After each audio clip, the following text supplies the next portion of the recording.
اب تک میری کوئی بہن نہیں تھی، اسے بہن بنانے کے بعد پتہ چل رہا ہے کہ بھائی کتنے مجبور ہوتے ہیں۔ اب میں تم سے بحث نہیں کروں گا، تم بھی بار بار میری بہن کا حوالہ نہ دو، میں چپ چاپ تمہارے حکم کی تعمیل کروں گا۔ اس نے خوش ہو کر میرے شانے پر ہاتھ مارتے ہوئے کہا، شاباش، اب ہماری دوستی پائیدار ہوگی۔ پھر اس نے منزہ سے کہا کہ میرے لیے ناشتہ لائے۔ میں اٹھ کر غسل خانے میں چلا گیا اور اس دوران نامودہ کی سوچ کو پڑھتا رہا۔ وہ اپنے 2 ساتھیوں کو شہر بھیج رہا تھا۔ ان دونوں میں سے ایک انگریزی جانتا تھا اور دوسرا نہیں جانتا تھا۔ اسی طرح اس ہٹ میں باقی 2 ساتھی جو رہ جاتے تھے، ان میں بھی ایک انگریزی زبان سے واقف تھا اور دوسرا صرف مقامی زبان جانتا تھا۔ جب میں غسل وغیرہ سے فارغ ہو کر کمرے میں آیا تو نمودہ نے دوسرا لباس پہننے کے لیے دیا۔ لباس پہننے کے بعد منزہ ناشتہ لے آئی۔ پھر ناشتہ کرنے کے دوران میں نے دوست نما دشمنوں کی خبر لی۔ نامودہ کے دونوں ساتھی ہٹ کے برآمدے میں بیٹھے تاش کھیل رہے تھے۔ تاش کا کھیل اکثر دوستانہ انداز میں شروع ہوتا ہے اور کم و بیش دشمنی پر ختم ہوتا ہے۔ وہ دونوں ایک دوسرے کے دشمن نہیں بن سکتے تھے، لیکن میں نے بنا دیا۔ جو شخص انگریزی جانتا تھا، میں اس کے دماغ میں یہ بات بٹھاتا رہا کہ اس کا ساتھی کھیل میں بے ایمانی کر رہا ہے۔ وہ اپنے ساتھی کو بات بات پر گالیاں دینے لگا۔ جواباً اسے بھی گالیاں سننی پڑی۔ نتیجہ یہ ہوا کہ بات ہاتھا پائی تک پہنچ گئی۔ میں کمرے میں ناشتہ کر رہا تھا اور نمودہ میرے پاس بیٹھا ہوا تھا۔ اس نے کمرے سے ڈانٹ کر کہا کہ وہ لڑائی جھگڑا نہ کریں، لیکن اس وقت تک جھگڑا کلائمیکس تک پہنچ گیا تھا۔ ایک نے چاقو نکال لیا تھا، دوسرے نے بچاؤ کے لیے ریوالور نکال لیا۔ میں نے ریوالور والے کے دماغ میں چیخ کر کہا، مجھے چاقو کے حملے سے بچنے کے لیے فائر کرنا چاہیے، فائر۔ اسی لمحہ ٹھائیں کی زوردار آواز سنائی دی۔ نامودہ کے ساتھ میں بھی اچھل کر کھڑا ہو گیا اور گھبرا کر بولا، یہ کس نے فائر کیا ہے؟ نامودہ دوڑتا ہوا برآمدے میں پہنچا۔ وہاں مقامی زبان جاننے والا مردہ پڑا ہوا تھا۔ دوسرے نے گھبرا کر کہا، نامودہ یہ مجھ پر چاقو سے حملہ کر رہا تھا، اگر میں فائر نہ کرتا تو یہ مجھے مار ڈالتا۔ نامودہ نے غصے سے چیخ کر پوچھا، یو بلڈی فول، تم نے جھگڑا کیوں کیا؟ میں نے نہیں کیا، یہی بے ایمانی کر رہا تھا۔ میں نے سمجھایا تو گالیاں دینے لگا۔ میں ٹھیک طرح نہیں کہہ سکتا کہ یہ جھگڑا اس حد تک کیسے بڑھ گیا۔ یہ میرا بہت اچھا دوست تھا نامودہ، میرا جی چاہتا ہے خود کو گولی مار لوں۔ مجھے بلیک میل کرنے والوں میں ایک کی زندگی ہمیشہ کے لیے بلیک میل ہو چکی تھی۔ نامودہ ریوالور والے ساتھی کو گالیاں دے رہا تھا اور مار رہا تھا، لیکن اسے جان سے نہیں مار سکتا تھا۔ اپنے ساتھیوں میں ایک اور کی کمی نہیں کر سکتا تھا۔ وہ لاش کو گھسیٹ کر کمرے میں لے آیا۔ منزہ نے لاش کو دیکھتے ہی چیخنا چاہا۔ میں نے اس کے منہ پر ہاتھ رکھ دیا، پھر اسے دوسرے کمرے میں لے گیا۔ وہ دونوں باہر پانی لے جا کر برآمدے سے خون کے دھبے مٹا رہے تھے۔ آس پاس کے ہٹس والوں کے لیے فائرنگ کی آواز زیادہ تشویشناک نہیں تھی، کیونکہ وہاں آبی پرندوں کا شکار کرنے کے لیے فائرنگ ہوتی رہتی تھی۔ جب تک وہ دونوں لاش کو چھپانے کے جتن کرتے رہے، میں وہاں سے دور ان کے 2 ساتھیوں کو دیکھتا رہا۔ وہ دونوں جیپ کار میں بیٹھے جا رہے تھے۔ جس راستے سے وہ گزر رہے تھے وہ بہت تنگ اور دشوار گزار تھا۔ ایک طرف اونچی اونچی چٹانیں تھیں اور دوسری طرف گہری پستی میں سمندر موجیں مار رہا تھا۔ جیپ کار میرے کنٹرول میں آ گئی، کیونکہ کار ڈرائیو کرنے والے کا دماغ میری مٹھی میں تھا۔ پہلے میں نے اسے سمجھایا کہ شہر جلد پہنچنے کے لیے رفتار ذرا تیز کرنی چاہیے۔ وہ ایسے راستے پر تیز رفتاری نہیں دکھا سکتا تھا اور دماغ کے حکم سے انکار بھی نہیں کر سکتا تھا۔ دماغ تو جسم کو اتنی مہلت ہی نہیں دیتا کہ حکم کے بعد ہاتھ پاؤں ایک ساتھ کے لیے بھی ٹھہر سکیں، لہٰذا رفتار بڑھ گئی۔ میں نے ایک جھٹکے سے کہا، میں اسٹیئرنگ بائیں طرف گھما رہا ہوں۔ جیپ کار ایک جھٹکے سے بائیں طرف گھومی، راستے سے بے راستہ ہوئی۔ پھر مجھے اس کی چیخیں سنائی دی۔ میں یہ نہ جان سکا کہ گاڑی کس طرح فضا میں اچھل کر سمندر کی گہرائی میں گئی، کیونکہ جس کا دماغ میں کنٹرول کر رہا تھا وہ سمندر کی گہرائی میں پہنچنے سے پہلے بدحواس ہو بیٹھا تھا۔ مجھے کیا پڑی تھی کہ اس کے حواس بحال کرتا۔ میں سمندر کے کنارے ہٹ میں واپس آ گیا۔ منزہ دونوں ہاتھوں سے منہ چھپائے رو رہی تھی۔ میں نے آسان سی انگریزی میں اسے تسلی دینے کی کوشش کی، منزہ چپ ہو جاؤ، مجرمانہ زندگی گزارنے والے شوہر کے ساتھ رہ کر ابھی تم نہ جانے کتنی لاشیں دیکھو گی۔ وہ آنسو پونچھتی ہوئی میرا منہ تکنے لگی۔ میں نے کہا، ہاں منزہ، ایسی زندگی گزارنے والوں کے سامنے مہلک ہتھیار، لاشیں، پولیس، ہتھکڑیاں اور پھر پھانسی کا پھندہ جیسی چیزیں آتی رہتی ہیں۔ اپنے دل کو مضبوط کرو۔ وہ افسوس کا اظہار کرتی ہوئی مرنے والے کے بارے میں بولی، وہ بہت اچھا تھا۔ ابھی کچھ دیر پہلے اس نے میرے لیے چائے گرم کی تھی، بڑی عزت کرتا تھا میری۔ میرے بھائی، وہ بہت اچھا تھا۔ میں چپ رہا۔ ایک نادان بہن کے لیے جو بہت اچھا تھا، وہ دانا بھائی کے لیے حد درجہ خطرناک تھا۔ میں منزہ کو کمرے میں چھوڑ کر ہٹ کے پچھلے حصے میں آیا۔ ہٹ کا تمام فرش لکڑی کے تختوں سے بنایا گیا تھا۔ نامودہ نے اپنے ساتھی کی مدد سے لکڑی کے تختے اکھاڑ کر اس کے نیچے رتیلی زمین کو گہرائی تک کھودا تھا۔ پھر لاش کو دفن کر کے ریت برابر کرنے کے بعد لکڑی کے تختے اسی طرح دوبارہ لگا دیے تھے۔ اس نے مجھے دیکھ کر کہا، فرحاد، میں تمہیں بلاتا رہا، تم ہماری مدد کے لیے نہیں آئے؟ مجھے یہ خود سری پسند نہیں ہے۔ میں نے کہا، میں تم سے کہہ چکا ہوں تمہارے ہر حکم کی تعمیل کروں گا، لیکن ایسے وقت نہیں جب میری بہن کی آنکھوں میں آنسو آ رہے ہوں۔ پہلے میں آنسو پونچھوں گا، پھر کسی کی بات سنوں گا۔ نامودہ نے قائل ہو کر کہا، او آئی سی، میں بھول گیا تھا منزہ رو رہی تھی۔ اس کے پاس تمہاری موجودگی ضروری تھی۔ ہم نزا کے پاس کمرے میں آ کر بیٹھ گئے۔ نامودہ اپنے ساتھی کی اس اچانک موت پر افسوس ظاہر کر رہا تھا۔ تھوڑی دیر کے بعد میں نے کہا، مجھے اجازت دو، میں سونا چاہتا ہوں۔ اس نے حیرانی سے پوچھا، تم کتنا سوتے ہو اور کیسی گہری نیند سوتے ہو؟ چاقو کی نوک چبونے کے بعد بھی نہیں اٹھتے؟ میں نے اپنی گردن کے معمولی سے زخم پر ہاتھ پھیرتے ہوئے کہا، اب ایسی حرکت نہ کرنا، اگر میں مر جاؤں گا تو تم دولت کا صرف خواب دیکھتے رہ جاؤ گے۔ میں تمہاری اہمیت سمجھتا ہوں، اس لیے تمہیں نیند کی حالت میں بھی قتل نہیں کر سکتا۔ تم نے جواب نہیں دیا کہ اتنی گہری نیند کیسے سوتے ہو؟ یہ میری پیدائشی عادت ہے۔ کبھی تو ایسا ہوتا ہے کہ میں دو راتیں نہیں سوتا، اور کبھی سونے کا ایسا دورہ پڑتا ہے کہ مردوں جیسی نیند میں گم ہو جاتا ہوں۔ فی الحال اس وقت تک سونا چاہتا ہوں جب تک تمہارے دو ساتھی شہر سے واپس نہ آ جائیں۔ ویسے وہ کب تک واپس آ جائیں گے؟ 1 گھنٹہ گزر چکا ہے، میں 2-2.5 گھنٹے کے بعد واپس آ جائیں گے۔ اچھی بات ہے، ان کے آنے کے بعد ہی موم بتی جلے گی، پھر میں ٹیلی پیتھی کا تماشا دکھاؤں گا۔ میں اپنے کمرے میں چلا آیا۔ نامودہ اپنے ساتھی سے آہستہ آہستہ کہہ رہا تھا، یہ بظاہر تو کوئی باکمال شخص نظر نہیں آتا، صرف اتنی سی بات ہے کہ قداور اور صحت مند ہے اور شخصیت پرکشش ہے۔ ایسے لوگ اپنی دلفریب شخصیت سے خواہ مخواہ معروف کرنے کی کوشش کرتے ہیں کہ وہ بڑے باکمال ہیں۔ کیا تم اس شخص میں کچھ نظر آتا ہے؟ اس کے ساتھی نے کچھ سوچ کر کہا، ویسے تو کچھ نظر نہیں آتا، جب موم بتی آئے گی تو اس کی اصلیت کا پتہ چل جائے گا۔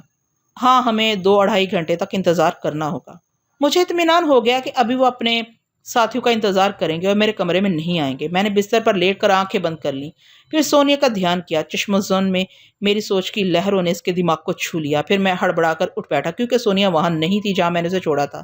آپ سے 1.5 گھنٹہ پہلے وہ شیلا کے کاٹیج میں سو رہی تھی اور اب ایک طیارے میں سفر کر رہی تھی۔ اس کی سوچ بتا رہی تھی کہ شیلا اور چمنیری بھی اس طیارے میں موجود ہیں۔ ایک ایئر ہوسٹس ان کے سامنے کھانے کی ٹرے رکھ رہی ہے۔ اس ایئر ہوسٹس کے علاوہ کوئی اور دوست یا دشمن وہاں نہیں تھا۔ میں نے سونیا کے دماغ پر دستک دی۔ ہلو سونیا، تم ناراض ہو رہی ہوگی کہ میں اتنی دیر تک تم سے غافل رہا۔ اس نے بڑی نرم مزاجی کا ثبوت دیا۔ نہیں فرحاد، تم مجھ سے غافل نہیں رہ سکتے، تمہاری اپنی کوئی مجبوری ہوگی۔ بڑے ہی ٹھنڈے دماغ سے باتیں کر رہی ہو۔ اس لیے کہ غلطی میری ہے، تم نے سمجھایا تھا مجھے وہاں آرام نہیں کرنا چاہیے۔ دشمنوں کے کسی اڈے کو فتح کرنے کے بعد یہ نہیں سمجھ لینا چاہیے کہ دشمن وہاں دوبارہ قدم نہیں رکھیں گے۔ میں نے تمہاری بات نہیں مانی، ہر گوش کی نیند سوتی رہی اور دشمنوں نے اچانک ہی چاروں طرف سے گھیر لیا۔ میں نے پوچھا، شیلا کہاں تھی؟ کیا وہ بھی سو گئی تھی؟ نہیں، وہ بیچاری بڑی مستعدی سے پہرا دے رہی تھی، مگر ہمارا وہ بیٹا پہلے عورتوں سے سخت نفرت کرتا تھا، اب اچانک ہی بہت زیادہ بالغ ہو گیا ہے۔ شیلا نے مجھے بتایا کہ وہ اچھا خاصا سو رہا تھا، اچانک آنکھ کھلتے ہی باہر آ گیا، پھر شیلا کو اٹھا کر اندر لے آیا۔ وہ کہتی رہی کہ مادام ناراض ہو جائیں گی مجھے اپنا فرض ادا کرنے دو، لیکن اس نے اپنا فرض ادا کرنے کے لیے دروازہ بند کر لیا۔ میں نے کہا، ماں آرام سے سو رہی تھی، بیٹا عیش کر رہا تھا، ایسے میں دشمن بڑی آسانی سے غالب آ جاتے ہیں۔ اچھا تو پھر کیا ہوا؟ ہوا یہ کہ انہوں نے چاروں طرف سے ہمارے کاٹیج کو گھیر لیا۔ برفیلی زمین پر قدموں کی چاپ سنائی نہیں دیتی۔ جب وہ کاٹیج کے برآمدے میں آئے تو شیلا چونک گئی۔ چمنیری کو بھی اپنی غلطی کا احساس ہوا۔ باہر سے کوئی کہہ رہا تھا، شیلا، ہم یہاں سے 2 میل تک اپنے آدمیوں کی لاشیں دیکھ چکے ہیں، چونکہ تمہاری لاش نہیں ملی اس لیے تم سونی اور چمنیری کے سائے میں زندہ ہو۔ بہتر ہے کہ پہلی آواز میں باہر آ جاؤ۔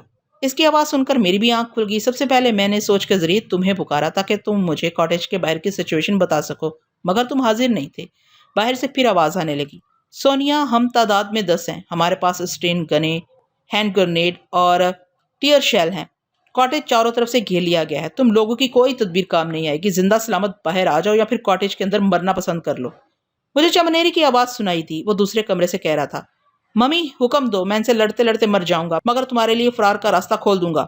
میں نے سختی سے انکار کیا اور اسے حکم دیا، نہیں چمنیری، ہتھیار پھینک کر باہر نکلو، میں بھی باہر آ رہی ہوں۔ وہ دشمنوں کے سامنے جھکنا نہیں چاہتا تھا، لیکن میں نے اسے مجبور کر دیا۔ ساری زندگی آگ اور بارود سے کھیلتے گزری ہے۔ میرے تجربات نے سمجھا دیا کہ مقابلہ کرنا خواہ مخواہ موت کو دعوت دینے کے مترادف ہوگا۔ فی الحال دشمنوں کے سامنے جھک جانے سے آئندہ کسی وقت فرار کا موقع مل سکتا ہے۔ تم پر بھی تکیہ تھا کہ تم جلد یا بدیر میری مدد کے لیے ضرور آؤ گے۔ ہم تینوں ہتھیار پھینک کر کاٹیج سے باہر آ گئے۔ انہوں نے گیراج سے 3 گاڑیاں نکالی، ہم تینوں کے ہاتھ پشت پر باندھ کر ہمیں الگ الگ گاڑی میں بٹھایا، پھر 6 مسلح جوان ہمیں وہاں سے تقریباً 45 میل کے فاصلے پر لے گئے۔ اس کے بعد ہمارے ہاتھ کھول کر اس طیارے میں بیٹھنے کا حکم دیا، جیسا کہ تم میری سوچ کے ذریعے دیکھ سکتے ہو۔ اس طیارے میں صرف ایک ایئر ہوسٹس ہے، باقی لوگ اسی کاٹیج کی طرف واپس جا چکے ہیں۔ جب طیارہ بلندی پر پرواز کرنے لگا تو میں نے ایئر ہوسٹس سے پوچھا، تم ہمیں کہاں لے جا رہی ہو؟ اس نے جواب دیا، مغربی جرمنی، فرینکفرٹ، یعنی دنیا گول ہے جہاں سے میں موت کی سزا پانے کے لیے چلی تھی، پھر اسی جگہ واپس جا رہی ہوں۔ میں نے اسے پوچھا، اس نے جواب دیا، مغربی جرمنی، فرینکفرٹ، یعنی دنیا گول ہے جہاں سے میں موت کی سزا پانے کے لیے چلی تھی، پھر اسی جگہ واپس جا رہی ہوں۔ میں نے اسے پوچھا، کیا تم مجھے جانتی ہو؟ وہ مسکرا کر بولی، سونیا اور فرحاد کو تنظیم کا ہر فرد جانتا ہے۔ پھر تو تم یہ بھی جانتی ہوگی کہ مجھے موت کی سزا سنا دی گئی تھی۔ ہاں جانتی ہوں۔ پھر تم لوگ مجھے زندہ واپس کیوں لے جا رہے ہو جبکہ مجھے موت کی سزا دی جا چکی ہے؟ مجھے تو کوٹریج سے نکلتی گولی ماری جا سکتی تھی۔ ماسٹر کا حکم تھا کہ تمہیں اور چمنیری کو زندہ واپس لایا جائے۔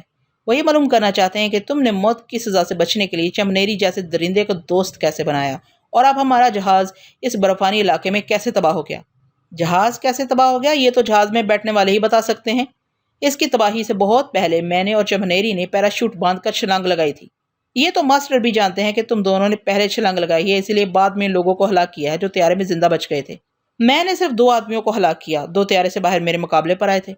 میں جانتی ہوں، میں فرینکفرٹ کے ماسٹر کی اسسٹنٹ ہوں، تمہارے متعلق تمام معلومات ماسٹر تک پہنچ گئی۔ میں صاف کوئی سے کام لوں گی اور یہ کہوں گی کہ تمہارے زندہ بچ نکلنے کے پیچھے ٹیلیپیتھی کام کر رہی ہے۔ میں نے اسے حیرانی سے دیکھتے ہوئے پوچھا، کیا تم یہ کہنا چاہتی ہو کہ میں ٹیلیپیتھی جانتی ہوں؟ اس نے مجھے گہری نظروں سے دیکھتے ہوئے کہا، یہ ناممکن تو نہیں ہے، تم تقریباً 2 سال تک فرحاد کے ساتھ دن رات وقت گزارتی رہی ہو، اتنی لمبی مدت میں کیا تم نے اسے یہ علم نہیں سیکھا ہوگا؟ میں نے ہنستے ہوئے کہا، میں نے ایسا کون سا کارنامہ دکھایا ہے جس سے تمہیں یا تمہارے ماسٹر کو شبہ ہو رہا ہے؟ ایک نہیں کئی کارنامے ہیں۔ اس طیارے میں کوئی خرابی نہیں تھی اور طیارے کا پائلٹ 15 برس کی فلائنگ کا تجربہ رکھتا تھا۔ تم نے ٹیلیپیتھی کے ذریعے اس کے دماغ میں خرابی پیدا کر دی۔ اسی طرح تم نے ٹیلیپیتھی کے ذریعے چمپنیری جیسے ہر دماغ کے اندر اپنے لیے محبت اور دوستی پیدا کر لی۔ بہت خوب، میں نے کہا، کسی بہت بڑے حادثے کی وجہ سمجھ میں نہ آئے تو یہی کہتی رہنا کہ کسی ٹیلیپیتھی جاننے والے کی شرارت ہے۔ یہ تو اچھا ہوا کہ تمہارے ماسٹروں کو فرحاد کی موت کا ڈاکومنٹری ثبوت مل گیا، ورنہ یہ کہا جاتا کہ فرحاد کہیں چھپ کر یہ تماشے کر رہا ہے۔ بہرحال اس بیچارے کو تو اب کوئی زندہ نہیں کر سکتا، اس لیے اس کی صلاحیتوں کو مجھ سے منسوب کیا جا رہا ہے۔ اگر یہ جھوٹا تو بتاؤ چمنیری تمہارا دوست کیسے بن گیا؟ وہ دوست نہیں، میرا بیٹا ہے، ایروسٹس نے نگواری سے کہا۔ میں مذاق کے موڈ میں نہیں ہوں۔ میں نے اسے یقین دلانے کے لیے چمنیری کو مخاطب کیا۔ اس نے جواباً پوچھا، یس ممی؟ وہ دور ایک پچھلی سیٹ پر بیٹھا تھا۔ میں نے کہا، بیٹے یہ بی بی یقین نہیں کر رہی کہ میں تمہاری ماں ہوں۔ چمنیری کے بجائے شیلا نے جواب دیا، یہ ہم انسانوں کی بہت بڑی ٹریجڈی ہے، کسی جوان عورت کو داشتہ بناؤ تو یقین کر لیتے ہیں، اسے ماں یا بہن بناؤ تو اس کی نیک نیتی پر شبہ کرتے ہیں۔ ایروسٹس نے کہا، سونی اور چمنیری دونوں ہم عمر ہیں، کوئی پاگل ہی اسے ماں بیٹا سمجھ سکتا ہے۔ چمنیری، کیا تمہیں اس لیے ماسٹر بنایا گیا تھا کہ تم سونیا کے ہاتھوں بے وقوف بنو؟ چمنیری نے کہکا لگاتے ہوئے کہا، بے وقوف تم ہو کہ میری ممی کو سونیا سمجھی ہو، سونیا تو برفانی علاقے میں پہنچتی مر گئی تھی۔ ایروسٹس نے چونک کر بڑے غور سے سونیا کو دیکھا، پھر پوچھا، کیا تم کوئی اور ہو؟ سونیا کے میک اپ میں ہو؟ نہیں، چمنیری نے کہا، جسے تم غور سے دیکھ رہی ہو وہ سچ مچ سونیا کا جسم ہے، وہ برفانی علاقے میں مردہ ہو چکا تھا، پھر اس میں میری ماں کی روح سما گئی، تم سونیا سمجھ کر دھوکہ کھا رہی ہو، دراصل یہ میری ممی ہے۔ چمنیری، تمہیں جو سمجھایا جاتا ہے تم وہی سمجھ لیتے ہو، پتہ نہیں سپر ماسٹر نے کیا سوچ کر تمہیں ماسٹر بنا دیا تھا۔ سونیا، ٹیلیپیتھی کے علم میں اتنی قوت ہوتی ہے کہ اچھی قوت ارادی کے مالک کو بھی یہ علم پاگل بنا دیتا ہے۔ تم نے سوچ کے ذریعے اس کے دماغ میں یہ بات بٹھا دی ہے کہ جس سونیا کو یہ ہلاک کرنا چاہتا تھا وہ مر چکی ہے، اب اس کے مردہ جسم میں اس کی ماں آ کر بیٹھ گئی ہے۔ سونیا، تمہارا جواب نہیں ہے، تم انسانی نفسیات کو خوب سمجھتی ہو، تم نے دیکھا کہ چمنیری جوان عورتوں سے متاثر نہیں ہوتا، اس لیے تم نے اسے ماں بن کر متاثر کیا۔ اے چمنیری، تمہارے پاس تھوڑی سی بھی عقل ہے تو سوچو کہ تمہاری ہم عمر نوجوان عورت تمہاری ماں کیسے بن سکتی ہے؟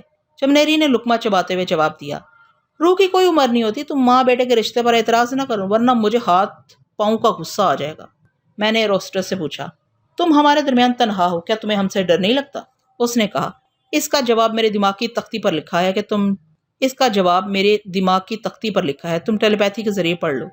وہ میرے پیچھے پڑ گئی تھی کہ میں ٹیلیپیتھی جانتی ہوں۔ میں نے شرارتاً مسکراتے ہوئے اس کے چہرے کو غور سے دیکھا اور سوچا کہ وہ ہمارے پاس تنہا کیوں بھیجی گئی ہے۔ چونکہ میں اس تنظیم میں رہ چکی تھی اس لیے ان کے لائن آف ایکشن کو سمجھتی تھی، پھر یہ بھی تجربہ تھا کہ وہ چوری چھپے ہماری باتیں خفیہ مائک کے ذریعے سننے اور ریکارڈ کرتے ہیں۔ لہٰذا میں نے کہا، جب تم ضد کری تو سنو، تمہارے ماسٹر نے تمہیں سمجھایا کہ سونیا اور فرحاد کسی کمزور عورت کو نقصان نہیں پہنچاتے اور اپنی سلامتی کے لیے ایسے لوگوں کو یرغمال نہیں بناتے جن کی کوئی اہمیت نہ ہو، اور تنظیم میں تمہاری اہمیت صرف اتنی ہے کہ تم اپنے ماسٹر کی داشتہ ہو۔ وہ مسکرا کر بولی، آخر تم نے میری سوچ پڑھ لی، آگے کہو۔ میں نے ہنستے ہوئے کہا، آگے کیا کہوں، پھر یہ تمام باتیں پائلٹ روم میں ریکارڈ ہو رہی ہیں۔ اتنا کہہ کر سونے کی سوچ ذرا تھم گئی، پھر اس نے پوچھا، فرحاد تم سن رہے ہو نا؟ ہاں میری جان، میں تمہارے دماغ میں موجود ہوں، تم سوچتی رہو، میں سنتا جا رہا ہوں۔ ویسے یہ عجیب الٹا چکر چل گیا، وہ تمہیں ٹیلیپیتھی کی ماہر سمجھنے لگے ہیں۔ آگے تو سنو فرحاد، میں جو شرارت کر رہی تھی وہ ان کے لیے سنجیدگی تھی۔ کبھی کبھی تو یوں ہوتا ہے کہ اپنے دماغ سے کوئی بات سوچ کر کہو تو وہ سچ ہو جاتی ہے۔ میں نے ایئر ہوسٹس سے یوں ہی کہہ دیا، پائلٹ روم میں تمہارا ماسٹر موجود ہے۔ یہ بات اس لیے کہی کہ میری خیال خانی جھوٹی ہو جائے، مگر یہ بات سچ نکلی۔ تھوڑی دیر کے بعد پائلٹ روم کا دروازہ کھلا، پھر فرینکفرٹ کا وہی ماسٹر نظر آیا جس کے متعلق ابھی میں نے خیال خانی کا مظاہرہ کیا تھا۔ اس نے ریوالور کا رخ میری جانب کرتے ہوئے کہا، سونیا آخر تمہاری اصلیت ظاہر ہوگی۔ ہمیں پہلے ہی اس پہلو پر غور کرنا چاہیے تھا کہ تم نے 2 برس تک فرحات کی گود میں کھیلتے کھیلتے ٹیلیپیتھی کا علم سیکھ لیا ہوگا۔ تم نے اسی علم کے بھروسے پر سپر ماسٹر سے کہا تھا کہ تم اپنی موت خود چننا چاہتی ہو، یعنی تمہیں 100 گز کے فاصلے تک فرار ہونے کا موقع دیا جاتا۔ اس کے بعد تنظیم کے افراد تمہیں شکار کرتے، تمہیں تو یقین تھا کہ تم ٹیلیپیتھی کے ذریعے تعاقب کرنے والوں کا کباڑہ کر دیتی۔ ایسے وقت سپر ماسٹر نے اپنی ذہانت کا ثبوت دیا، تمہاری بات مان لی، مگر برفانی علاقے میں تمہیں شکار کرنے کے لیے چمنیری کو بھیجا۔ وہاں تم نے چمنیری کی دکھتی رگ کو پکڑ لیا، اس کی سوچ کے ذریعے اس کی تمام ہسٹری شیٹ پڑھ لی کہ اس کی ماں نے اسے کس طرح جنم دیا اور وہ اب تک عورتوں سے نفرت کرنے کے باوجود ماں کی محبت کا پیاسا ہے۔ یہ نقطہ ہمارے لیے قابل غور ہے کہ چمنیری کے متعلق تم کچھ نہیں جانتی تھی، پھر اس کی یہ کمزوری تم نے کیسے جان لی کہ تم اسے ماں کا پیار دے کر ہی اپنا تابع فرمان بنا سکتی ہو۔ چمنیری کے ماضی کے متعلق صرف چند ماسٹر جانتے ہیں۔ اتنی ڈھکی چھپی بات تم نے خیال خوانی کے ذریعے ہی معلوم کی ہے۔ دوسرا قابل غور نقطہ یہ ہے کہ جس طیارے میں تمہیں سزائے موت کے لیے بھیجا گیا تھا وہ بالکل ٹھیک تھا۔ اس کا پائلٹ تجربہ کار اور سید دماغ تھا۔ تم نے خیال خوانی کے ذریعے اس کا دماغ خراب کر دیا، اس طرح وہ جہاز اس بروانی علاقے میں گر گیا۔ اور یہ تو ابھی کی بات ہے کہ میں تمہاری نظروں کے سامنے نہیں آیا تھا، پائلٹ روم میں چھپا ہوا تھا، مگر اس حیرت انگیز علم نے تمہیں بتا دیا کہ میں وہاں موجود ہوں، تمہاری باتیں ریکارڈ کر رہا ہوں۔ اب میں مجبور ہو کر تمہارے سامنے آ گیا ہوں۔ تم میرے دماغ کو جھٹکے پہنچا کر میرے ہاتھ سے ریوالور گرا سکتی، مجھے اور میری محبوبہ کو پاگل بنا سکتی ہو، لیکن یقین کر لو کہ اس جہاز کے پائلٹ کو اپنا اعلی کار نہیں بنا سکو گی، کیونکہ وہ اپنی آواز تمہیں نہیں سنائے گا اور نہ ہی پائلٹ روم کا دروازہ کھولے گا۔ یہ طیارہ جہاں لینڈ کرے گا وہاں اتنے مسلح جوان ہوں گے کہ تم بیک وقت تمام جوانوں کے دماغ سے نہیں کھیل سکو گی۔ وہاں تمہیں یوگا فوج کے حوالے کر دیا جائے گا۔ جب سے تمہاری خیال خوانی کے متعلق شبہ ہوا ہے تب سے سپر ماسٹر نئے سرے سے تمہاری ذات میں دلچسپی لے رہا ہے۔ اس نے حکم دیا ہے کہ ہم تمہیں گولی نہ ماریں، پہلے تمہاری خیال خوانی کی تصدیق کریں، پھر اس کے سامنے تمہیں حاضر کریں۔ اب تم سے توقع ہے کہ تم کوئی ہنگامہ نہیں کرو گی۔ میں تمہیں یقین دلاتا ہوں اب تم سزائے موت پانے کے لیے نہیں بلکہ سپر ماسٹر سے دوستی کا معاہدہ کرنے جا رہی ہو۔ اب ہمیں دوست بن کر یہ سفر طے کرنا چاہیے۔ یہ کہہ کر ماسٹر نے ریوالور کو ہولسٹر میں رکھ لیا، پھر ہمارے درمیان کافی کا دور چلنے لگا۔ میں ٹیلیپیتھی کے سلسلے میں بالکل خاموش رہی۔ میں سوچ رہی تھی کہ جب یہ لوگ غلط فہمی میں مبتلا ہیں تو کیوں نہ آئندہ بھی انہیں مبتلا رکھا جائے۔ میں تم سے مشورہ کرنے کے لیے بہت دیر سے تمہارا انتظار کر رہی تھی۔ اب بتاؤ تم کیا چاہتے ہو؟ سونیا یہ کہہ کر خاموش ہو گئی۔ میں نے کہا، سونیا تمہارے طیارے کے پائلٹ سے میں دماغی رابطہ قائم نہیں کر سکتا۔ وہ دروازہ کھول کر نہ تمہارے سامنے آئے گا، نہ اپنی آواز سنائے گا اور نہ ہی تمہارے ذریعے اس کمبخت تک میں پہنچ سکوں گا۔ میں ماسٹر اور اس کی محبوبہ کو ذہنی اذیتیں پہنچاؤں گا، تب بھی پائلٹ ان کی مدد کے لیے اسٹیئرنگ چھوڑ کر نہیں آئے گا۔ ایسی صورت میں یہ بات یقینی ہے کہ وہ تمہیں اپنی منزل تک ضرور پہنچائیں گے۔ وہاں یوگا فوج کے کئی جوان ہوں گے، وہ ٹیلیپیتھی کے اثرات سے بچتے ہوئے تمہیں سپر ماسٹر تک پہنچا دیں گے۔ اب یہی ایک راستہ رہ گیا ہے کہ ان کی غلط فہمیوں سے فائدہ اٹھایا جائے۔ فی الحال تم ٹیلیپیتھی کی ملکہ بن جاؤ۔ اب میری کوشش یہی ہوگی کہ میں تمہارے دماغ سے زیادہ دیر کے لیے دور نہ جاؤں۔ جب سپر ماسٹر کے سامنے تم جاؤ گی میں تمہاری طرف سے ٹیلیپیتھی کا ایسا مظاہرہ کروں گا کہ وہ سچ مچ تم سے دوستی کرنے پر مجبور ہو جائے گا۔ اچھا اب تم سپر ماسٹر کو مخاطب کرو، میں اس کی سوچ پڑھ کر معلوم کروں گا کہ اس نے دوستی کے متعلق کہاں تک درست کہا ہے۔ سونیا نے کہا، ماسٹر ٹوائلٹ میں گیا ہے، میں اس کی محبوبہ کو مخاطب کرتی ہوں۔ اس نے ایروسٹس کو مخاطب کیا، اور سنو تمہارا نام کیا ہے؟ وہ مسکرا کر بولی، پوچھنے کی کیا ضرورت ہے، میری سوچ پڑھ کر معلوم کر لو۔ ایروسٹس کی آواز سنتے ہی میں اس کے دماغ تک چھلانگ لگائی، پھر اس کی سوچ میں کہا، میں سونیا کو کیوں بتاؤں کہ میرا نام؟ اس کی سوچ نے بے اختیار روانی میں کہا، میریلن ہے، میریلن اسٹاک۔ میں نے سونیا کو بتا دیا۔ سونیا نے مسکرا کر اسے کہا، اچھا تو تمہارا نام میریلن اسٹاک ہے؟ میریلن نے خوشی سے تالی بجا کر کہا، ہائے سونیا یہ کتنا عجیب علم ہے، تم نے کتنی آسانی سے میرا نام معلوم کر لیا۔ سونیا نے کہا، میں ہمیشہ کسی کی سوچ نہیں پڑتی، آئندہ میرے علم کو نہ آزمانا۔ اتنے میں ماسٹر ٹوائلٹ سے آ گیا۔ میریلن نے کہا، ماسٹر موزیل، ابھی سونیا نے میری سوچ پڑھ کر میرا نام بتایا ہے۔ ماسٹر موزیل مسکراتے ہوئے ایک سیٹ پر بیٹھ گیا، پھر ایک سگریٹ نکال کر سلگاتے ہوئے بولا، اسی صلاحیت کے باعث سونیا ہماری تنظیم میں پھر مادام بننے والی ہے۔ یہ کہہ کر اس نے سگریٹ کا ایک کش لگایا۔ اس کی سوچ کہہ رہی تھی، میں نے سونیا کی چھپی ہوئی صلاحیت کو ظاہر کر کے ایک اچھا کارنامہ انجام دیا ہے، تنظیم میں میرا ریکارڈ بہتر ہوتا جا رہا ہے۔ یہ تو یقینی بات ہے کہ سپر ماسٹر سونیا کی صلاحیت سے فائدہ اٹھانے کے لیے پھر اسے مدام کا عہدہ دے گا۔ یہ ٹیلیپیتھی بہت ہی خطرناک چیز ہے، میں تو بھول ہی گیا، کہیں یہ سونیا میری سوچ تو نہیں پڑ رہی۔ اس نے چونک کر سونیا کی جانب دیکھا۔ میں نے سونیا کی سوچ میں کہا۔ وہ فوراً مسکرا کر بولی، ماسٹر گھبراؤ نہیں، اب میں تمہاری سوچ نہیں پڑھوں گی۔ ماسٹر موزیل جھینپ کر مسکرانے لگا۔ میں نے سونیا سے کہا، ابھی ماسٹر سنجیدگی سے سوچ رہا تھا کہ سپر ماسٹر تمہیں پھر سے مادام بنائے گا۔ اب تم اطمینان سے سفر کرو اور اسے پوچھو کہ یہ طیارہ کب منزل پر پہنچے گا۔ سونیا نے ماسٹر سے پوچھا۔ اس نے اپنی رسٹ واچ دیکھتے ہوئے کہا، میرے اندازے کے مطابق ہم 3 گھنٹے کے اندر وہاں پہنچ جائیں گے۔ کیا تمہیں بھوک لگ رہی ہے؟ چمنیری نے دور سے کہا، ماسٹر کھانے کی بات مجھ سے پوچھو۔ کیا بھنا ہوا مسلم بکرا مل سکے گا؟ اس کی فرمائش پر سبھی کہکے لگانے لگے۔ میں نے کہا، سونیا 3 گھنٹے تک تم اطمینان سے رہو گی، اس لیے مجھے اجازت دو، اس دوران میں تمہاری خبر لیتا رہوں گا۔ میں سے رخصت ہو کر سمندر کے کنارے نمودا کے ہٹ میں آ گیا۔ باہر لہروں کا شور سنائی دے رہا تھا۔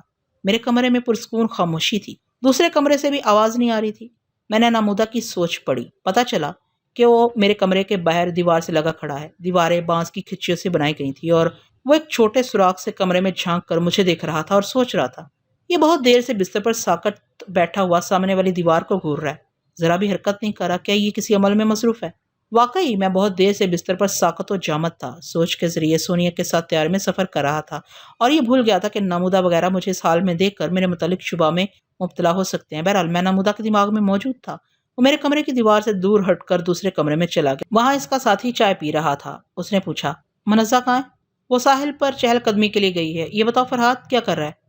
نمودا نے تشویش بھرے لہجے میں کہا، یہ شخص بہت ہی پراسرار ہے۔ میں 20 منٹ تک چھپ کر اسے دیکھتا رہا۔ مجھے یوں لگا کہ وہ مراقبے میں ہے اور کوئی عمل کر رہا ہے۔ نمودا، یہ گہرا آدمی ہے، ہم سے بہت کچھ چھپا رہا ہے۔ ہو سکتا ہے کہ وہ اپنے کمرے میں ٹیلی پیتھی کا کوئی عمل کر رہا ہو، لیکن وہ تو کہتے ہیں کہ موم بتی کے بغیر وہ عمل نہیں ہوتا۔ شاید اس نے ہمیں بے وقوف بنایا ہو۔ نمودا نے غصے سے کہا، اگر وہ بے وقوف بنا رہا ہے تو میں اسے زندہ نہیں چھوڑوں گا۔ اس کے ساتھی نے چاقو نکال کر اسے دیتے ہوئے کہا، اس سے پہلے کہ وہ ہمیں بے وقوف بنا کر کسی مصیبت میں مبتلا کرے، اسے ٹھکانے لگا دینا چاہیے۔ نمودا چاقو ہاتھ میں لے کر سوچنے لگا۔ فرحات اپنی خاموشی اور تابعداری کے پیچھے یقیناً کوئی گہری چال چل رہا ہوگا۔ ہو سکتا ہے وہ منزہ سے بہت زیادہ غیرت مند بھائی بن کر محبت نہ کرتا ہو، صرف ہمارے پاس وقتی طور پر چھپ کر رہنے کے لیے بھائی بہن کی محبت کا ناٹک کھیل رہا ہو۔ مجھے اس خطرے کو نہیں پالنا چاہیے۔ میں اس کی سوچ کو پڑھ رہا تھا۔ میں نے اکثر یہ دیکھا ہے کہ لوگ میری ٹیلی پیتھی کے متعلق سوچتے وقت یہ بھول جاتے ہیں کہ فرحات ان کی سوچ پڑھ رہا ہوگا، یا تو وہ خود کو اسپیشل قسم کی چیز سمجھتے ہیں جن کے دماغ تک میں پہنچ نہیں سکتا، یا پھر آپ سوچ کی روانی میں بہ جاتے ہیں۔ دماغی سوچ میں اتنی قوت ہے کہ انسان خیالوں میں ڈوب کر اپنے آس پاس کی دنیا سے غافل ہو جاتا ہے۔ میں نے نمودا کی سوچ میں کہا، واقعی فرحات کا زندہ رہنا میرے لیے خطرناک ہے، اس کی ٹیلی پیتھی کی ایسی کی تیسی۔ اس کی سوچ نے کہا، صرف ایک بات کا افسوس ہوگا کہ میں اس کی ٹیلی پیتھی کے ذریعے دولت حاصل نہیں کر سکوں گا۔ وہ مجھے قتل کرنے سے ہچکچا رہا تھا، لیکن میں چاہتا تھا کہ وہ میرا قاتل بن جانے کا فیصلہ کر لے۔ میں اسے سوچ کے ذریعے بھڑکاتا رہا۔ جب وہ میری جان لینے پر بالکل آمادہ ہو گیا تو میں نے اس کی سوچ میں کہا، یہ اچھا موقع ہے، منزہ باہر گئی ہوئی ہے، فرحات کو مارنے کے بعد فوراً اسے دفن کر دیا جائے گا، پھر میں منزہ سے کہوں گا کہ وہ تمہارا بھائی دھوکے باز نکلا، ہمیں دھوکہ دے کر فرار ہو گیا۔ نمودا کی سوچ نے قائل ہو کر کہا، ہاں یہ اچھی تدبیر ہے، منزہ اپنے فریبی بھائی کے لیے افسوس کرے گی، پھر اسے صبر آ جائے گا۔ میں نے اس کی سوچ میں کہا، بہتر ہے فرحات کو مارنے سے پہلے وہی گڑھا دوبارہ کھود دیا جائے جہاں ابھی ہم نے ایک لاش دفن کی ہے۔ لاش کو سامنے رکھ کر قبر کھودتے وقت ہاتھ پاؤں کانپنے لگتے ہیں۔ یہ مشورہ معقول تھا۔ اپنے ساتھی کو لے کر ہٹ کے پچھلے حصے میں گیا، پھر فرش کے تختے اکھاڑنے لگا۔ میں نے منزہ کے دماغ میں جھانک کر دیکھا، اس کی سوچ اجنبی تھی، اس کے باوجود اس کے ماحول کا پتہ چل گیا۔ وہ ساحلی ریسٹورنٹ میں بیٹھی چائے پی رہی تھی اور سمندر کا نظارہ کر رہی تھی۔ وہ بیچاری کبھی سوچ بھی نہیں سکتی تھی کہ اس کا شوہر اس کے بھائی کے لیے قبر کھود رہا ہے۔ جب لکڑی کے تختوں کے نیچے قبر تیار ہو گئی تو نمودا اپنے ساتھی کے ساتھ تختوں کے اوپر ہٹ کے فرش پر آ گیا۔ اس نے کہا، فرحات شہزور معلوم ہوتا ہے، شاید میں چاقو سے اسے ہلاک نہ کر سکوں، لیکن شوٹ کرنا بھی مناسب نہیں ہے، بار بار ہمارے ہٹ سے فائرنگ کی آواز باہر جائے گی تو لوگوں کو شبہ ہوگا۔ اس کے ساتھی نے کہا، پھر کیا کیا جائے؟ میں نمودا کے دماغ میں بیٹھ گیا۔ پھر میں نے جو کہا اس نے وہی کیا۔ وہ ایک قدم آگے بڑھ کر اپنے ساتھی سے بولا، ہم دونوں اس کے پاس جائیں گے، تم پیچھے سے اسے پکڑ لینا، میں آگے سے، اس طرح اس کے سینے میں چاقو گھونپ دوں گا۔ اس نے دوسرا قدم آگے بڑھا کر چاقو گھونپنے کا عملی نمونہ دکھایا۔ اس کے ساتھی کے دیدے پھیل گئے اور وہ ایک ہچکی لے کر فرش پر گرا، دوسری ہچکی تک تڑپتا رہا، تیسری ہچکی میں وہ ٹھنڈا پڑ گیا۔ چند لمحوں تک نمودا کی سمجھ میں نہیں آیا کہ اس کی آنکھوں کے سامنے کیا ہو چکا ہے اور اس کے ہاتھوں سے کیسے ہوا ہے۔ پھر اسے یقین ہو گیا کہ اس نے اپنے ہاتھوں سے اپنے ساتھی کو ہلاک کیا ہے۔ وہ دونوں ہاتھوں سے سر تھام کر دیوار کے سہارے کھڑا ہو گیا۔ میں نے کمرے سے باہر آ کر پوچھا، بیٹے نمودا کیا سوچ رہے ہو؟ اب اس لاش کو فوراً چھپاؤ۔ اس نے چونک کر مجھے دیکھا، پھر غصے میں میری طرف بڑھنے لگا۔ میں تمہیں مارنا چاہتا تھا، اب بھی میں تمہیں میں نے اس کے دماغ کو ایک جھٹکا دیا۔ وہ لڑکھڑا کر فرش پر گر پڑا۔ اٹھو، تم ٹیلیپیتھی کے کمالات دیکھنا چاہتے تھے، میں دکھا رہا ہوں۔ وہ بے یقینی سے دیکھنے لگا۔ وہ سوچ رہا تھا کہ کیا ٹیلیپیتھی ایسی ہوتی ہے؟ مجھے یقین نہیں آ رہا ہے۔ میں نے کہا، ابھی یقین دلاتا ہوں۔ دیکھو، تم فرش پر بیٹھے ہو، ابھی ایک جھٹکے سے اٹھ کر کھڑے ہو جاؤ گے۔ میری مرضی کے مطابق اس کے دماغ نے کھڑے ہونے کے لیے کہا۔ وہ بے اختیار کھڑا ہو گیا۔ میں نے کہا، اب تم کلا بازی کھاؤ گے؟ اس نے دوسرے ہی لمحے کلا بازی کھائی۔ تیسری بار دماغ کے حکم پر اس نے دیوار سے سر کو ٹکرایا اور اس نے گھبرا کر گڑ گڑا کر التجا کی، فور گاڈ سیک مجھے معاف کر دو ورنہ میں پاگل ہو جاؤں گا۔ میں نے کہا، پھر جلدی سے اٹھو اور اس لاش کو دفن کرو۔ وہ فوراً میرے حکم کی تعمیل کرنے لگا۔ میں نے کہا، یہاں جتنے ریوالور، چاقو، رائفلیں ہیں، وہ تمام چیزیں بھی لاش کے ساتھ دفن کر دو۔ میں کوئی ہتھیار پسند نہیں کرتا۔ وہ ہتھیار جمع کرنے کے لیے دوسرے کمروں میں گیا۔ اس کے دماغ میں یہ بات آئی کہ چھپ کر مجھ پر فائر کرے۔ میں نے کہا، نمودہ، فائر کرنے کی حماقت نہ کرنا، میں تمہاری سوچ پڑھ رہا ہوں۔ اس کے ہاتھ پاؤں ڈھیلے پڑ گئے۔ وہ خوف سے کانپتا ہوا بولا، معاف کر دو، اب تمہارے خلاف نہیں سوچوں گا۔ اس نے تمام ہتھیار لا کر گڑے میں ڈال دیے۔ جس طرح انسان دوسروں سے چھپ کر کوئی کام کرتا ہے، اس طرح نمودہ کی چھپی ہوئی سوچ کہہ رہی تھی کہ اس نے اپنے سوٹ کیس میں ایک ریوالور چھوڑ دیا ہے۔ میں نے کہا، بیٹے جاؤ اور سوٹ کیس سے وہ ریوالور نکال کر لاؤ۔ وہ گھبرا کر مجھے دیکھنے لگا، پھر دوڑتا ہوا کمرے میں گیا اور سوٹ کیس سے ریوالور لا کر اس گڑے میں ڈال دیا۔ پھر نیچے اتر کر گڑے کی مٹی برابر کی، اوپر آ کر فرش کے تختوں کو ان کی جگہ جما کر رکھا۔ اس کے بعد جھاڑو اور پانی لے کر فرش کو دھونے لگا۔ میں نے کہا، تمہارے دو ساتھی جو شہر گئے تھے، ان کی جیپ کار پہاڑی راستے سے بھٹک کر سمندر میں گر گئی، اب وہ دونوں کبھی واپس نہیں آئیں گے۔ وہ پھر خوفزدہ نظروں سے مجھے دیکھنے لگا۔ میں نے اسے حقارہ سے دیکھتے ہوئے کہا، فرحات زندہ ہے، اس راز کو جاننے والا کوئی شخص زندہ نہیں رہ سکتا۔ میں نے تمہارے 4 ساتھیوں کو ٹھکانے لگا دیا، اب ایک رازدار تم رہ گئے ہو۔ بتاؤ کیسی موت پسند کرتے ہو؟ وہ دونوں ہاتھ جوڑ کر میرے قدموں پر گر پڑا۔ مجھے معاف کر دو، میں تمہاری بہن کا سہاگ ہوں، اسی لیے تم ابھی تک سانس لے رہے ہو۔ چلو، میں تمہیں اتنی رعایت دیتا ہوں کہ تمہیں اپاہج بنا دیتا ہوں، ایسی صورت میں بھی میری بہن کا سہاگ سلامت ہی رہے گا۔ وہ ایک دم سے گڑ گڑا کر میرے قدموں پر سرکنا چاہتا تھا۔ میں نے اس کے دماغ کو ایک جھٹکا پہنچایا۔ وہ آپ ہی آپ سیدھا ہو کر بیٹھ گیا۔ میں نے کہا، میرے قدموں پر سر نہ رکھو، خدا کو پہچانتے ہو تو صرف اسی معبود کے آگے جھکو۔ میں تمہیں ایک شرط پر معاف کر سکتا ہوں، میں ہر شرط مان لوں گا، میں تمہارا غلام ہوں۔ میں نے ہنستے ہوئے کہا، ہم سب تاج کے 52 پتے ہیں، حالات کی ہر چال پر بادشاہ اور غلام کے پتے اپنی جگہ بدلتے رہتے ہیں۔ میری شرط یہ ہے کہ آئندہ تم کبھی میرے خلاف نہ سوچنا۔ میں تمہیں وارننگ نہیں دوں گا، تمہاری دشمن سوچ کو پڑھتے ہی تمہیں اپاہج بنا دوں گا۔ ایسا ظلم نہ کرو فرحات، دیکھو تمہارا دماغ بہت بڑا ہے، تم سمجھ سکتے ہو کہ انسان کے دماغ میں اکثر غلط سوچیں آتی ہیں، وہ ایسی سوچوں کو دماغ سے نکالنے کی کوشش کرتا ہے۔ تم مجھے بھی موقع دیا کرو کہ میں دیانتداری سے تمہارے خلاف پیدا ہونے والی سوچوں سے لڑتا رہوں۔ وہ درست کہہ رہا تھا، اکثر شریف انسانوں کے دماغ میں بھی یہ باتیں آتی ہیں کہ ہم اپنے دشمن کو قتل کر دیں، مگر وہ ایسی باتوں کو دماغ سے نکال دیتے ہیں۔ میں نے کہا، اچھی بات ہے، جب تک تم ان مخالف سوچوں سے لڑتے رہو گے میں تمہیں کچھ نہیں کہوں گا، مگر ان سوچوں سے ہار کر جس گھڑی دشمن بنو گے وہ تمہارے لیے قیامت کی گھڑی ہوگی۔ میری توبہ، میں یہ نہیں جانتا تھا کہ ٹیلیپیتھی اتنی خطرناک چیز ہے۔ میری کھوپڑی کے اندر دماغ کھل کر رہ گیا ہے۔ آپ اٹھ کر کھڑے ہو جاؤ، منزہ ریسٹورنٹ میں بیٹھی ہوئی ہے، ایسے کہو تمہارے 2 ساتھی جو شہر گئے ہیں ان کا اب تک کوئی پتہ نہیں ہے، تیسرا ساتھی ہمیں اچانک چھوڑ کر کہیں چلا گیا ہے، اس لیے اب تم ضروری سامان لانے شہر جا رہے ہو۔ کیا مجھے شہر جانا ہوگا؟ کیا نہیں جاؤ گے؟ جاؤں گا، تم حکم دو گے تو ضرور جاؤں گا۔ تمہارے لیے میک اپ کا سامان، چینی زبان سیکھنے کے لیے کاپی قلم اور نئے لباس جوتے لے آؤں گا۔ تمہارے پاس رقم نہ ہو تو مجھ سے امریکن ڈالر لے لو۔ میرے پاس 1000 برطانوی پاؤنڈز ہیں، یہاں کے دکاندار برطانوی کرنسی لے لیتے ہیں۔ ہم باتیں کرتے ہوئے ہٹ کے باہر آئے۔ نمودہ نے کہا، ایک بات تو میں بھول ہی گیا، اب ہمارے پاس جیپ کار نہیں ہے، میں شہر کیسے جاؤں گا؟ میں آس پاس دور دور تک دیکھنے لگا۔ منزہ واپس آ رہی تھی۔ میں نے کہا، یہاں تو بے شمار ہٹس ہیں، ان میں سبھی دولت مند رہتے ہوں گے، نئے اور پرانے ماڈل کی گاڑیاں بھی نظر آ رہی ہیں، اور میں تمہاری گاڑی کا انتظام کر دیتا ہوں۔ ہم آگے بڑھے، منزہ ہمارے قریب آ گئی، پھر وہ نمودہ کے ساتھ آگے آگے چلنے لگی۔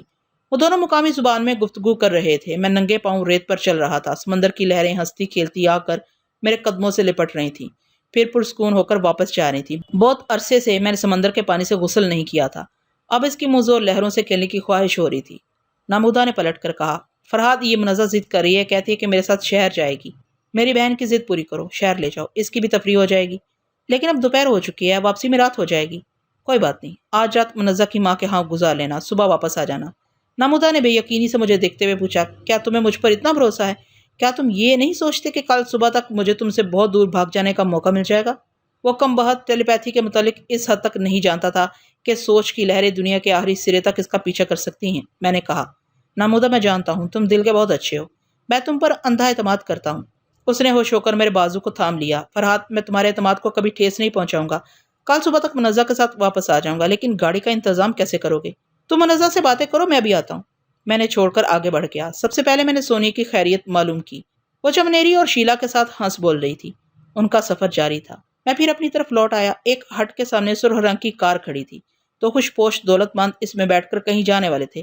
میں نے قریب پہنچ کر عاجزی سے پوچھا، کیا مجھے شہر تک لفٹ مل سکتی ہے؟ دونوں نے مجھے گھور کر دیکھا، پھر ایک نے انکار کرتے ہوئے کہا، سوری۔ وہ کار میں بیٹھ گئے۔ میں نے کھڑکی پر جھک کر رازدارانہ انداز میں کہا، آپ نے میرا مطلب نہیں سمجھا، میں اپنے لیے نہیں کہہ رہا ہوں، ایک نہایت ہی حسین لڑکی ہے، آپ چاہیں تو وہ آپ کے ساتھ۔ میں نے بات ادھوری چھوڑ دی۔ دونوں نے منی خیز انداز میں ایک دوسرے کو دیکھا، پھر ایک نے پوچھا، کیا تم سپلائی کرتے ہو؟ میں نے ہچکچاتے ہوئے سر کو جھکا کر کہا، یس جناب، آپ جیسے مہربانوں کی خدمت کرتا ہوں۔ آپ یقین کریں ایسی حسین چیز آپ نے پہلے کبھی نہیں دیکھی ہوگی۔ کہاں ہے؟ دونوں نے بڑے اشتیاق سے پوچھا۔ ابھی آ جائے گی۔ کیا آپ اسے شہر لے جائیں گے؟ ہاں، اسے لے آؤ۔ اتنے میں سامنے والے ہٹ سے ایک نوجوان لڑکی نے پوچھا، ڈیڈی آپ ابھی تک نہیں گئے؟ کار کے اسٹیئرنگ پر بیٹھے ہوئے شخص نے کہا، بیٹی بس اب جا رہا ہوں۔ پھر اس نے مجھ سے کہا، آؤ گاڑی میں بیٹھ کر چلو، پہلے ہم دیکھیں گے کہ وہ کیسی ہے۔ میں نے کہا، دیکھنا کیا ہے، بس آپ کی بیٹی جیسی ہے۔ کیا آپ بکتے ہو؟ بکتا نہیں، عرض کرتا ہوں، آپ اتنی حسین بیٹی رکھ کر دوسرے کی بیٹی کو پہلو میں بٹھا کر کیوں لے جانا چاہتے ہیں؟ دیکھیے نا اپنی چیز تو۔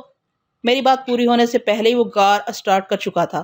پھر وہ کار تیزی سے آگے بڑھ گئی۔ میں اس کی سوچ پڑ رہا تھا، وہ مجھے گالیاں بکتا جا رہا تھا۔ میں نے اس کا کچھ نہیں بگاڑا، کیونکہ جتنی بڑی وہ گالی کھا چکا تھا، اس کے سامنے تمام گالیاں بے اثر ہو جاتی ہیں۔ جانے والی کی لڑکی ہٹ کے برآمدے میں کھڑی مجھے دیکھ رہی تھی۔ میں اسے نظر انداز کر کے آگے بڑھ گیا۔ 2 ہٹس کے بعد تیسرے ہٹ کے برآمدے میں ایک بوڑھی عورت پریشان حال کھڑی ہوئی تھی۔ وہ تیزی سے چلتی ہوئی میرے پاس آئی، پھر مجھ سے بولی، بیٹے یہاں کوئی ڈاکٹر مل سکتا ہے؟ میرے شوہر کی طبیعت بہت خراب ہے، ڈاکٹر کی ضرورت ہے۔ میں نے کہا، ماں جی یہاں تو شاید ہی کوئی ڈاکٹر ملے، مجھے اپنے شوہر کے پاس لے چلیں۔ میں اس کے ساتھ اس کے ہٹ میں پہنچا۔ ایک بوڑھا شخص بستر پر لیٹا ہوا تکلیف سے بے چین ہو رہا تھا۔ میرے پوچھنے پر اس نے بتایا کہ اسے السر کی بیماری ہے، ناف کے پاس درد کی ٹیسیں اٹھ رہی ہیں۔ میں نے کہا، میں مسلمان ہوں، اللہ تعالیٰ کے پاک نام سے تمہاری تکلیف میں کمی کر سکتا ہوں۔ وہ مجھے احسان مندی سے دیکھنے لگا۔ میں نے آنکھیں بند کر کے دل ہی دل میں کہا، میرے معبود تو بڑے جلال والا ہے، بڑی شان والا، بڑی عظمت والا، بڑی رحمت والا ہے۔ تو رحمان ہے، رحیم ہے، کریم ہے اور سب سے عظیم ہے۔ تو نے بیماریاں دی ہیں تو بیماریوں کا علاج بھی دیا ہے۔ تو نے مجھے ایسا مسیحا بنایا ہے کہ میں بیمار خیالوں کی نبض تھام لیتا ہوں۔ میں تیرا نام لے کر اس بوڑھے کے کام آ رہا ہوں۔ یہ کہہ کر میں نے اس بوڑھے کے دماغ سے رابطہ قائم کیا۔ کوئی بھی جسمانی تکلیف ہو، اس تکلیف کو دماغ محسوس کراتا ہے۔ اگر دماغ بے حس ہو جائے تو تکلیف کا احساس بھی ختم ہو جاتا ہے۔ یہی وجہ ہے کہ ایسی حالت میں ڈاکٹر نیند کا انجیکشن دے کر مریض کو سلا دیتے ہیں۔ میں اسے خیال خوانی کا انجیکشن لگانے لگا، اس کے دماغ کو اپنی گرفت میں لے کر اس کی سوچ میں کہنے لگا، مجھے تکلیف ہو رہی ہے مگر اب کم ہے، ہاں پہلے سے ذرا کم ہے، لیکن میرا سر کیوں چکرا رہا ہے اور ایسا لگ رہا ہے جیسے یہ کمرہ گھوم رہا ہے۔ اس کا سر ہولے ہولے چکرا رہا تھا۔ اس نے آنکھیں بند کر لی۔ میں نے کہا، ہاں مجھے آنکھیں بند کرنا چاہیے، شاید نیند آ رہی ہو۔ ہاں نیند آ رہی ہے، میرے ہاتھ پاؤں ڈھیلے پڑ گئے ہیں، میں ہوا کی طرح ہلکا ہو گیا ہوں۔ میں سو رہا ہوں 0 9 7 6 5 4۔ وہ سو گیا۔ میں نے بوڑھی عورت کو کمرے سے باہر آنے کا اشارہ کیا، پھر باہر آ کے سے کہا، آپ کے شوہر سکون سے سو رہے ہیں، السر کی بیماری میں انہیں دوائیں ساتھ رکھنی چاہیے۔ ہم دوائیں لائے تھے، ان میں سے کچھ ختم ہو گئی۔ بیٹا تم نے تو کمال کر دیا، تمہارا اسلام مذہب ہے یا جادو؟ نہیں ماں جی، ہمارے مذہب میں جادو حرام ہے۔ ایک خدا اور آخری رسول صلی اللہ علیہ وآلہ وسلم پر عقیدے کی سچائی کا نام اسلام ہے۔ بیٹے شہر میں میرا بیٹا ڈاکٹر ہے، وہی اپنے باپ کا علاج کرتا ہے، مجھے کار چلانی نہیں آتی، ورنہ میں اسے بلا کر یہاں لے آتی۔ ماں جی میری بہن اور بہنوئی شہر جانا چاہتے ہیں، آپ انہیں اپنے بیٹے کا پتہ بتا دیں، اگر آپ مجھ پر بھروسہ کریں تو وہ آپ کی گاڑی لے جائیں گے، پھر آپ کا بیٹا اس گاڑی میں یہاں چلا آئے گا۔ بیٹے تم تو فرشتہ بن کر آئے ہو، میں تم پر بھروسہ نہیں کروں گی تو پھر کس پر کروں گی؟